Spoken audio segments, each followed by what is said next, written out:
Hello, this is teddygaming. Welcome back to another 2012 Ninja Turtles review for the 2012 tmnt Season 1, Episode 9 of Gauntlet. And this episode was one of the best ones for a introduction episode. And this one introduced the Shredder, and it did it in an impressive way. Now, unlike the 2003 one where the weight had a build up, this one did do a build up, but not too much. And 2012 or 2003 one went straight into a big battle and all that. This one just really proved he is extremely powerful and one not to mess with. But I do guess we should probably just talk about the actual episode and actually get into it rather than just wasting time by saying how amazing he is. So Mikey comes in and he was cooking breakfast, but he was about to eat or cook eggs and all that stuff. But he accidentally used the wrong ones and got a hold of the smoke bombs, and is now playing around with them. I can't exactly blame him, but he should have been a bit more mature. Rachel comes in after she's been attacked from a pigeon, and she mentions this, and all Toad's going to different probably like, oh my god, we need to catch this pigeon guy and all that. Yeah. I will say this though, Mikey did have a very good hilarious scene where he got Splinter and he wanted to get April a tissue. I thought those scenes were really good, and to show that he can be very comedic at times, but not all the time. And I just wish they would have done stuff a bit more like this, and this actually works here.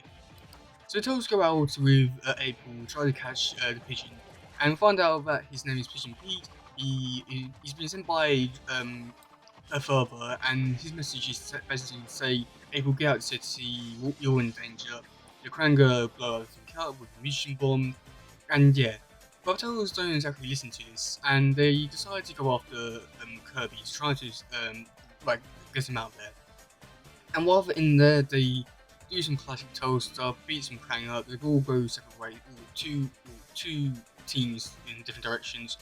Mikey and Johnny discover that there's going to be a mutant bomb at the Wolf Hotel, which I'm guessing is sort of like a reference to the Fred Wolf cartoon, like especially like the name, but that could just be me going way too much into this. That it probably am.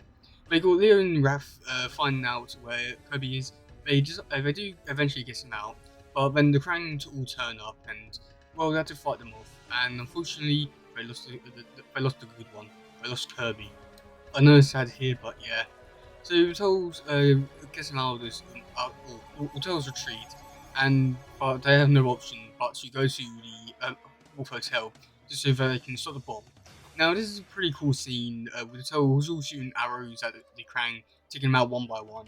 And I thought this was a very cool scene. We never really get to see this sort of style of TMT. In fact, I don't think we've ever seen do stuff like this. And I only wish that we could see more stuff like this where it shows them doing more ninja stuff, doing stealth and all that. I thought this was a really cool scene. It's just a shame that they didn't actually expand on it and do more of this stuff in the future, or even other versions of TMT.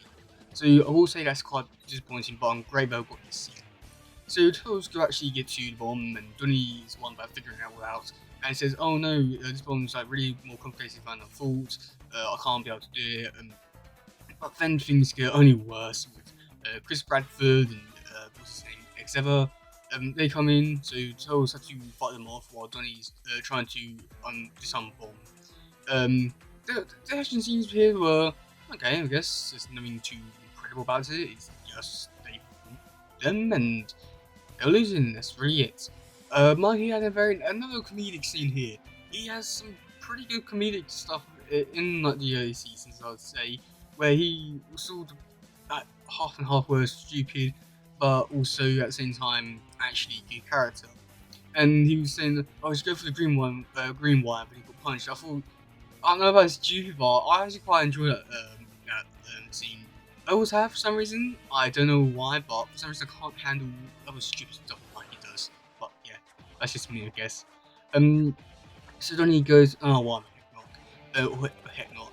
And actually does it, and it turns out it's the right one. So then he goes and helps his other Turtles out, which I thought this scene was really weird. I felt like they definitely took out a scene hero there, because Donnie quickly runs up, jumps off Chris Bradford to hit him, Then all of a sudden he's running up to the mutant bomb, which has no cables leading from there. So what happened? There should have definitely been something there to answer, I guess. I know there's like no two like big important scene where it's just running up or getting to another part of the building, but it does feel very out of place. Bartels do eventually get there and stop them, but Chris Bradford is not really happy that he's going to be taken down. So he decides to stab the mutant bomb and it all goes over them. But they didn't take the toes out, but they turn into mutants. You got Xever who turns into Fish Face, and yeah, you got Chris Bradford that turns into Dog Pound. Yeah, I wish I could say much more than that, but these are new characters, so yeah, I guess. But then the Souls are being more confident with how the handling the situation.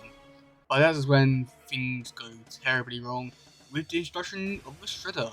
And wow, just wow, his introduction impressive.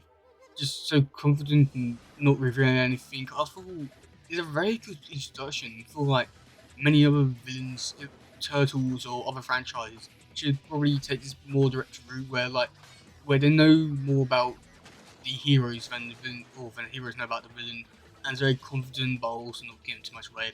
Impressive scene.